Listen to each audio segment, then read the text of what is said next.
La Sous-Ligue de football d'Akanda a tenu son deuxième congrès ordinaire samedi dans la capitale gabonaise. La révision de ses statuts, celle du règlement intérieur et la mise en place du statut juridique de cette institution de football étaient, entre autres, à l'ordre du jour. Des points pour la plupart validés à l'unanimité par l'Assemblée. Il était aussi très important de pouvoir faire le rendu de la saison 2019-2020 parce qu'ils nous ont donné une lettre de mission.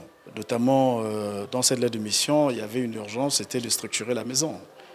Donc, il y avait un préalable, je vais dire obligatoire, c'était de constituer le cadre juridique de la Sous-Ligue de football d'Akanda.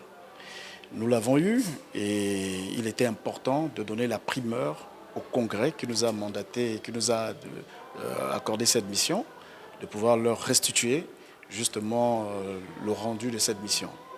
Occasion également pour l'Assemblée générale de marquer l'importance de l'institution qu'est la Sous-Ligue de football d'Akanda à quelques clubs affiliés qui se seraient éloignés des règles déontologiques en matière de respect.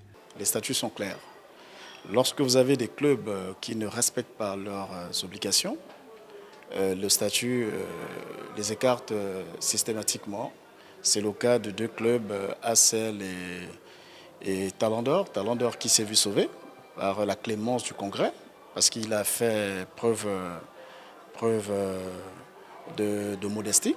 Ce n'est pas le cas de ACL et c'est des attitudes que le Congrès ne peut pas admettre. Autre point évoqué, le retour sur les stades avec le début des compétitions de cette organisation de football dans la commune d'Akanda.